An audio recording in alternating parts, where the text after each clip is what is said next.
Hey, beautiful human. Welcome to episode 15 of From Chaos to Cozy, where we're on an amazing journey gaining clarity around our chaos and how to see our cozy more clearly.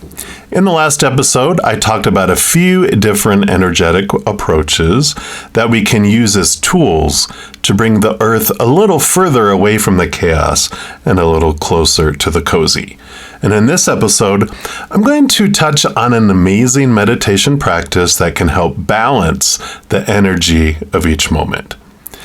This 4-part I am love, I am loved meditations, it came about over a few years as the shadow within me transformed, bringing more light to different areas of my life regarding my self-love.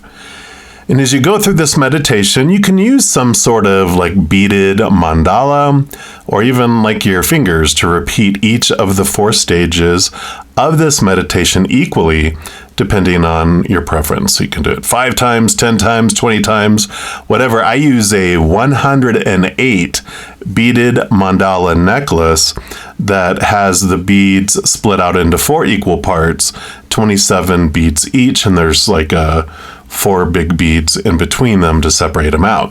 And that works nicely for me, but whatever works for you, of course, could be even a short little one where you do 5 of each if you're crunched for time.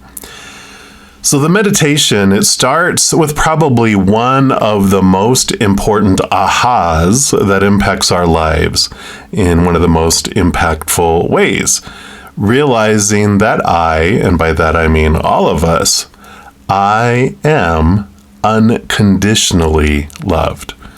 By who? Well, the human characters here we interact with on Earth currently don't regularly impart unconditional love into the world unless there's some sort of enlightened master or are in a unique moment in their lives where all the planets are aligned.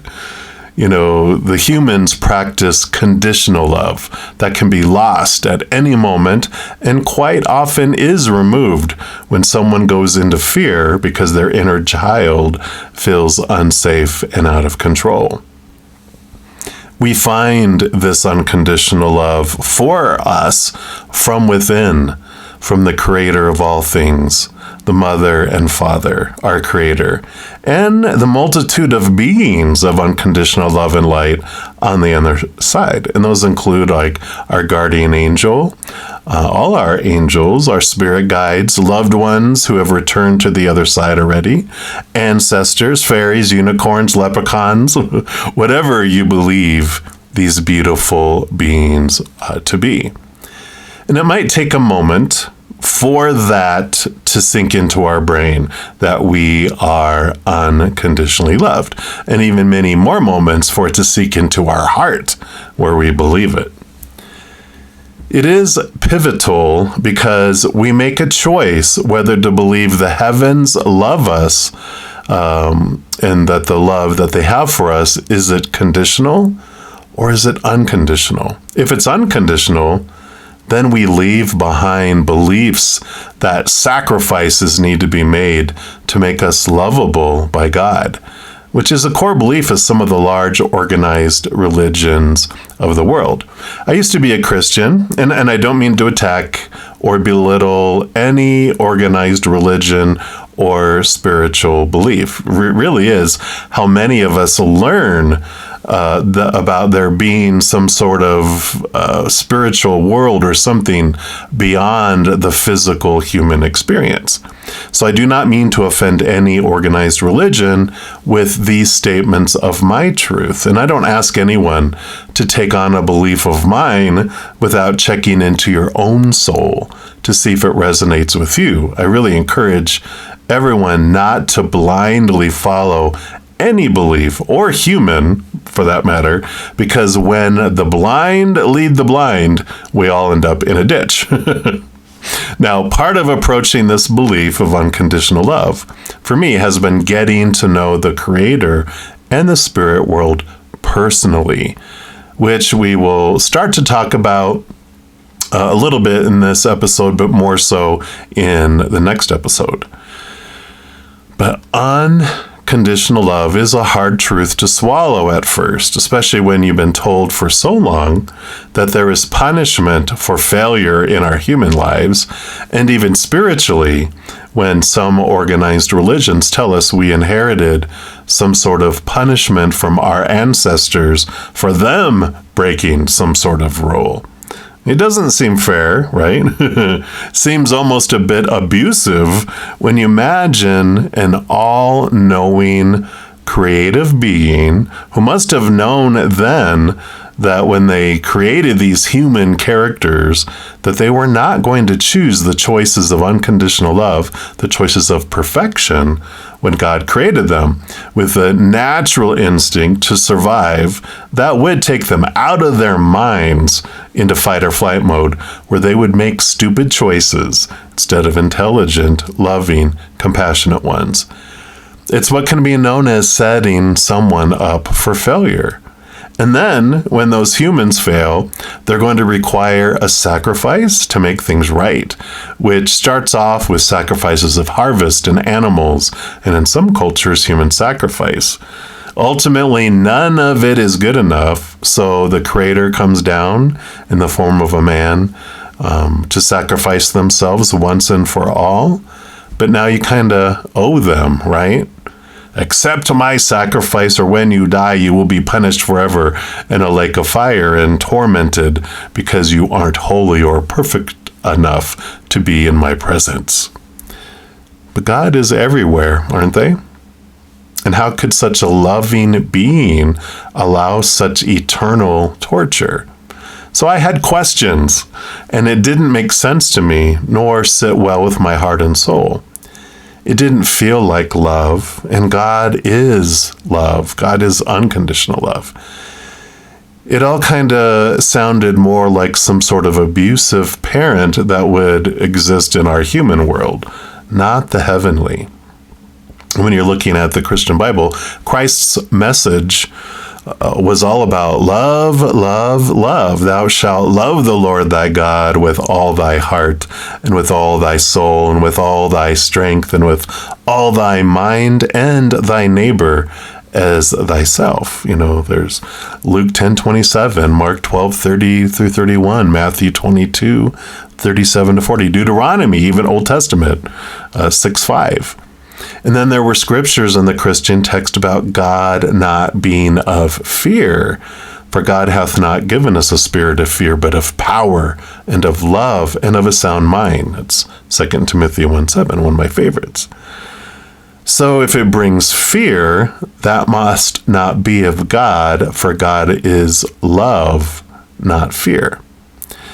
It was also interesting to me that the Christian Bible was about the Jewish people who were called the chosen ones, and so the rest of the world wasn't really included in all of this scripture until the time Christ came, and even more so after his death, when one of his disciples was called to spread the gospel of love to the Gentiles, and that's a word that's used basically for non-Jews. But what about everyone who passed before that? Was it retroactive? Was everyone really not in hell before that? What about people who don't hear about Christ before they die? There just seem to be too many inconsistencies and other things that, when explained, seem not to hold much ground with me.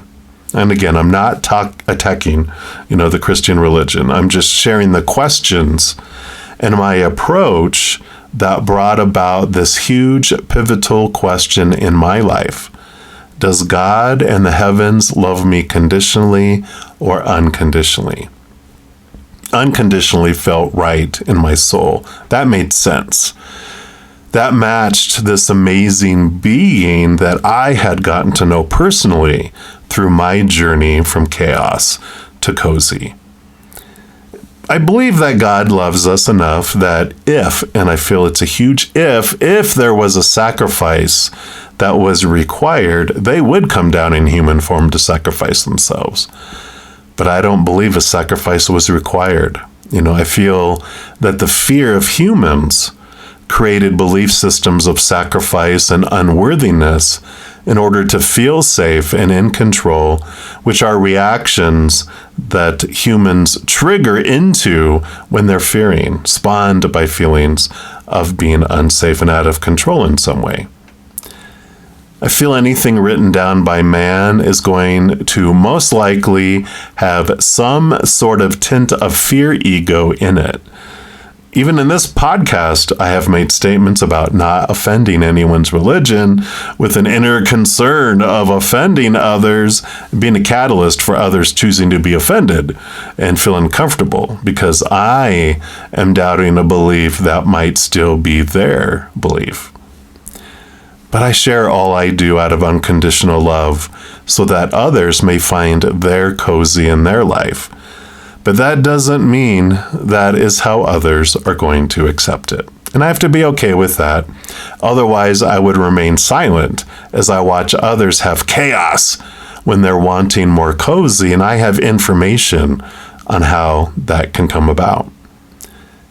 Things written down by man centuries ago, reinterpreted through language translations, filtered by kings and spiritual leaders about what would be included and not be included, what things meant and what things did not mean, and how they've altered their meaning through time to meet their needs. Is this something that deserves to be blindly trusted? I pretended to blindly follow the beliefs of the Christian churches I attended out of fear of being rejected by other members of our church and even my family. My litmus test on what to believe has evolved to separate that which is of unconditional love from that which is of fear energy, having that attached to it. The former is of the heavens, the latter of human fear. And over this last year, I actually had an interesting conversation with an elderly gentleman after I'd given blood, and I have to wait 15 minutes or so before leaving. And so, and he was waiting on his wife to finish giving blood. So he approached the table I was sitting at in the recovery area, asked if he could sit down, to which I said, yeah, sure, sit down, have a chair. And he started the conversation off asking, hey, was I giving blood for medical reasons? And I answered, no, I'm just giving blood to donate to help people. And he replied, that's nice of you to do that. I'm like, hey, if we can do it and we can help each other, why not? And then he dug into his wallet and he pulled out, he had like a little packet of them with a rubber band around it. And so he opened it up and took out like this little pamphlet card thingy and handed it to me, which was a salvation pamphlet that Christians hand out to witness to other individuals to talk to them about Jesus. I knew about all those things because I was in Christianity for 16 years, so I knew what this was. Every church has it in a different way, but he asked if I was familiar with Jesus, and I told him I was, and then he asked me if I knew what John 3:16 said, and I recited it to him by heart, because like I said, I'd been a Christian for 16 years.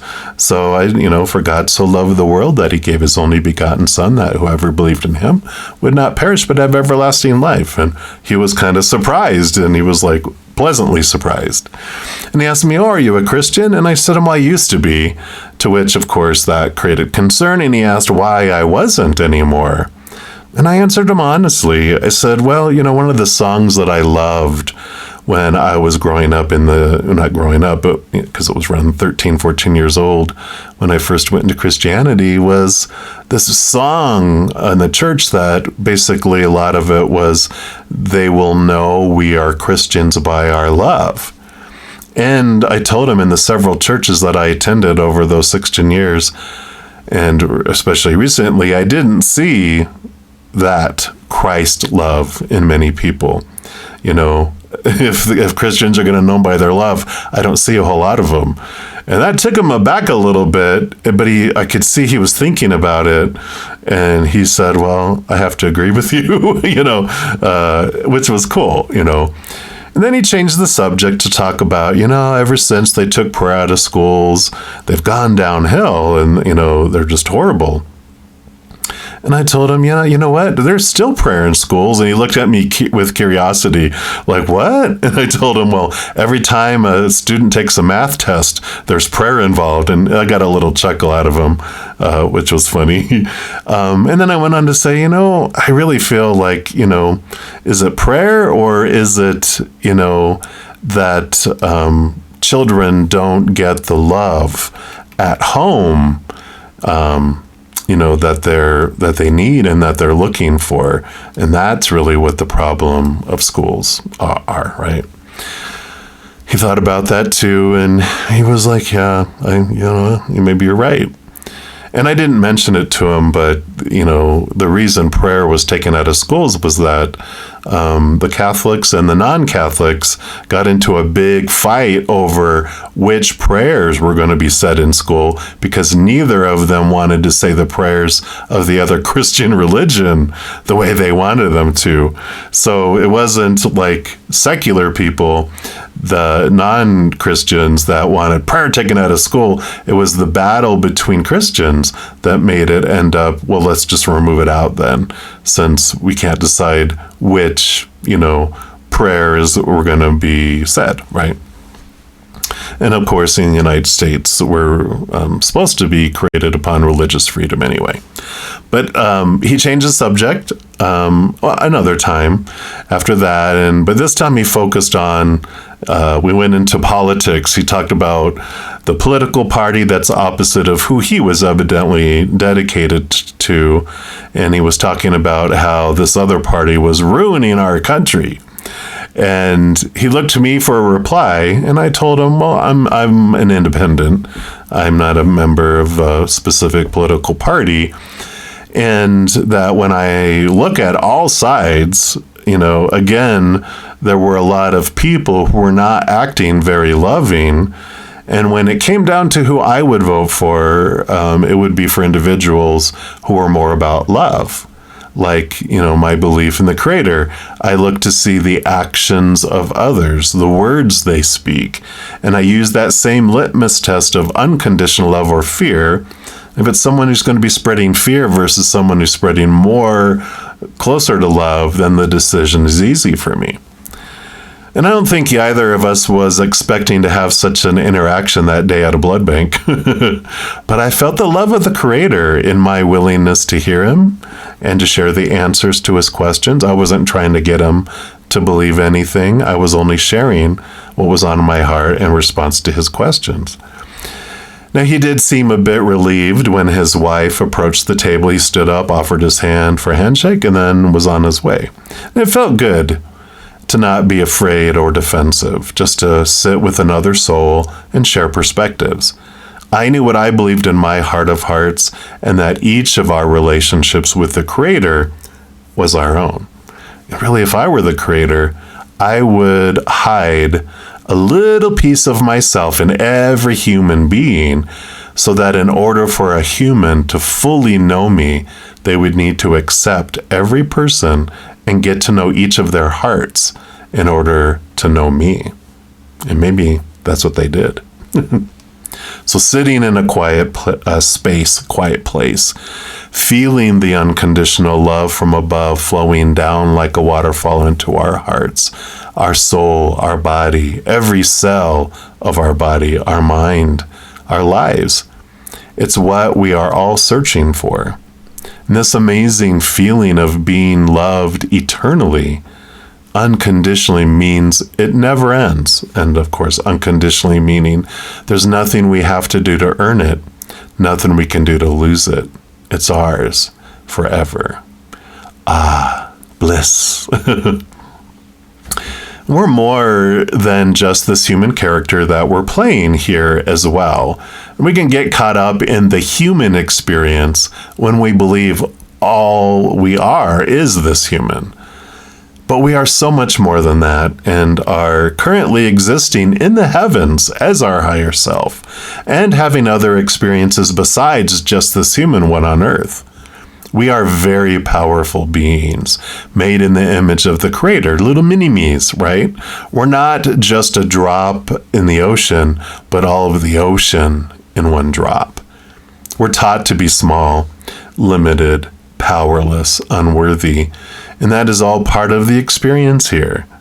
And then most of us wake up at some point during our lifetime, though some do not choose to do so, and that's quite all right. And all this brings us into the second part of the 4-part meditation. So we move from having a large waterfall of unconditional love flow down to us, realizing we are unconditionally loved. And as it fills us up, we also realize that we are actually made of unconditional love. And this is where we can realize that our self-love and our self-worth is not defined by the outside world, which I call retail price.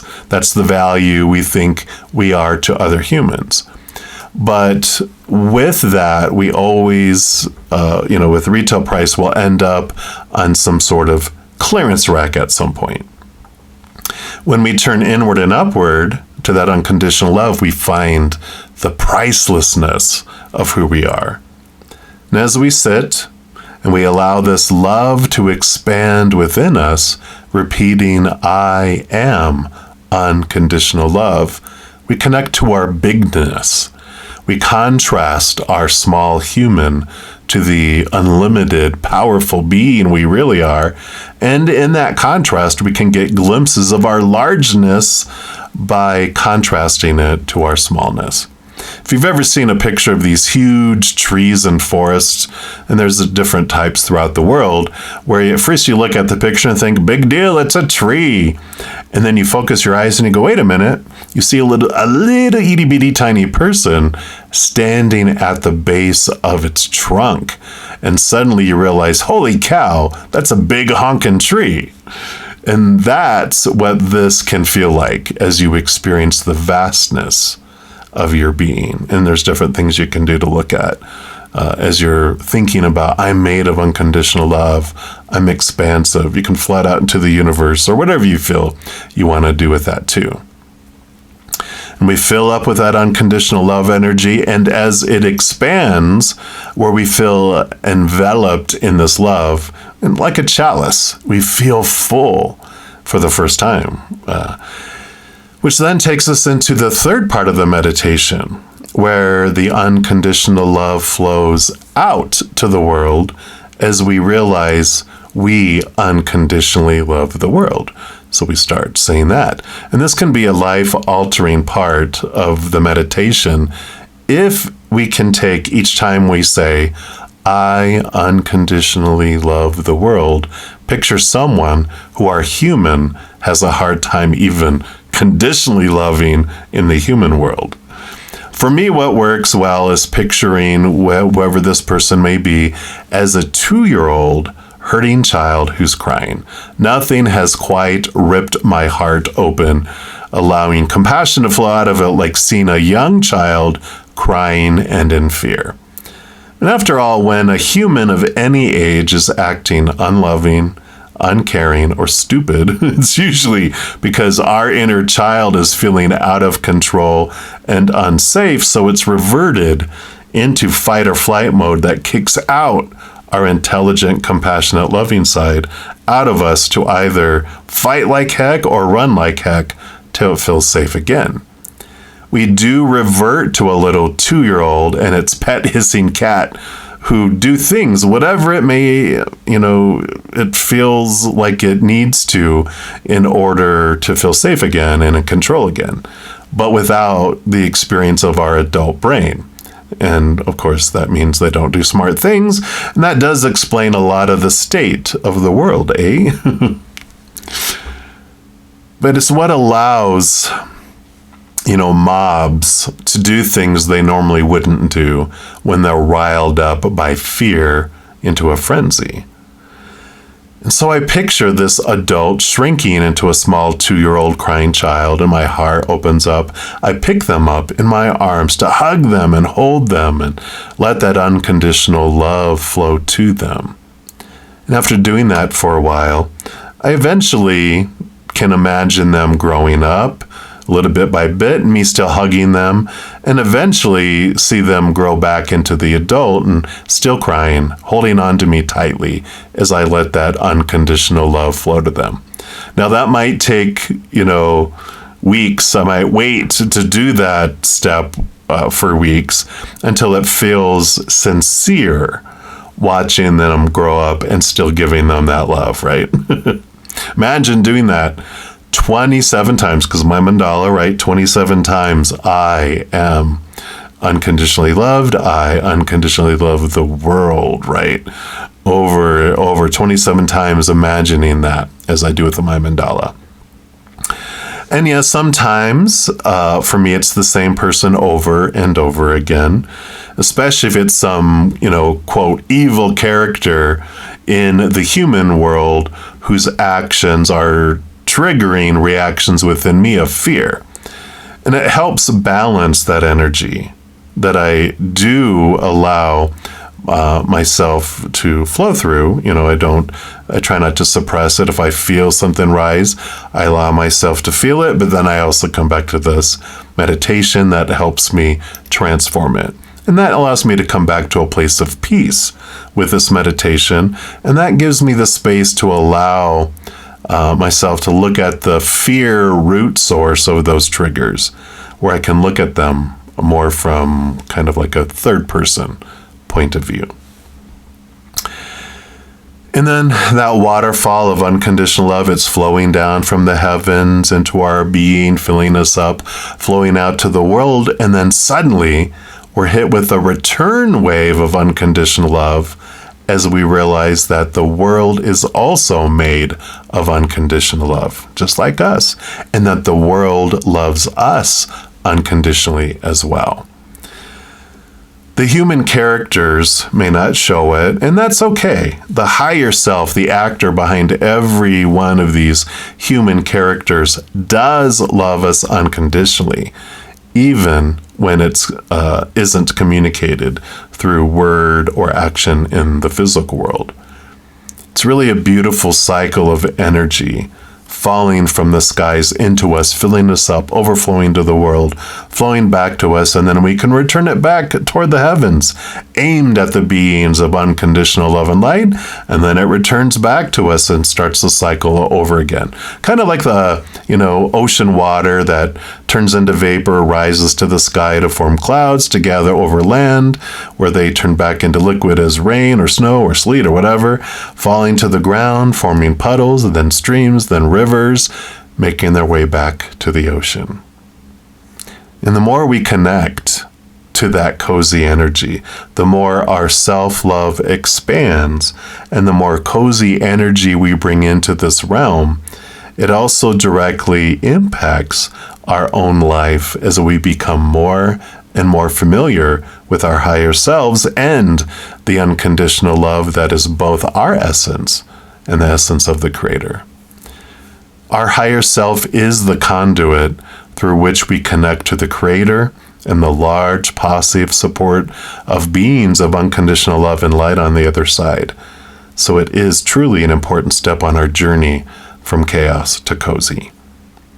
In the next episode, we will visit more deeply the importance of developing a close relationship with our inner selves and our spiritual posse.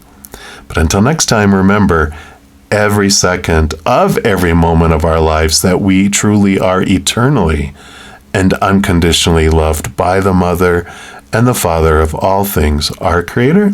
And of course, I love you too. So hang in there. Take care of you. We'll see you soon.